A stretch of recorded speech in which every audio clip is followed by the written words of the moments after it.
Est-ce que Ariane Group est en retard par rapport à SpaceX? Faisons le point sur SpaceX. SpaceX pour le moment a deux fusées, la Falcon 9, lanceur moyen capable d'envoyer 9 tonnes en orbite basse, c'est-à-dire l'orbite la plus proche de la Terre, et 3,4 tonnes en orbite géostationnaire, c'est-à-dire que c'est l'orbite qui fait que dès qu'un satellite tourne autour de la Terre, il tourne à la même vitesse que la Terre. Il a en phase de test le Starship, le lanceur très lourd capable d'envoyer 100 tonnes en orbite basse et 21 tonnes en orbite géostationnaire. C'est le futur transporteur de passagers vers Mars et toutes les autres planètes qui voudront être explorées. Maintenant, Ariane Group. On a une grande fusée qui est le best-seller, c'est l'Ariane 5. C'est un lanceur lourd capable d'envoyer en orbite de transfert géostationnaire 6,9 tonnes. Elle peut aussi envoyer en orbite basse 18 tonnes. Les satellites de communication, les satellites scientifiques et les sondes spatiales sont son domaine de prédilection. Maintenant, quelles sont les différences? Avec la Falcon 9, elle est réutilisable jusqu'à 10 fois, ce qui rend son coût de production bien plus faible. Alors que l'Ariane 5, elle n'est pas réutilisable, il faut la reconstruire à chaque fois. La Falcon 9 possède une capsule de lancement pour aller vers l'ISS, c'est-à-dire que des personnes peuvent embarquer dans cette fusée pour aller vers l'ISS. Maintenant, que fait Ariane Group pour pouvoir rivaliser avec SpaceX? Eh bien, il y a 5 fusées en développement. Il y a Callisto, un lanceur réutilisable comme la Falcon 9 pour 2022. Callisto signifie quelque chose. Ça veut dire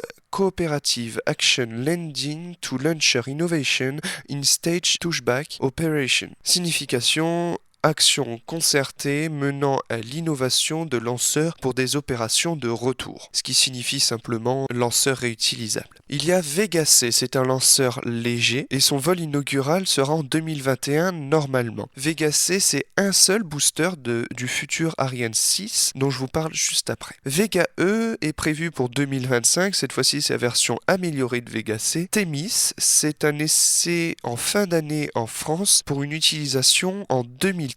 Il est réutilisable et en plus de ça, il est automatique, c'est-à-dire qu'il fera tout seul. Enfin, qui est prévu pour juillet 2022, nous avons Ariane 6, le futur lanceur lourd de Ariane Group. Alors d'après moi, Ariane Group est en retard car SpaceX a déjà son système de réatterrissage bien et en plus fiable, alors que Ariane est seulement en temps d'essai. Alors quand Ariane aura enfin son propulseur qui peut réatterrir, où en sera SpaceX? Ça, personne ne le sait, mais on est sûr que SpaceX aura encore réinventé le monde du lanceur.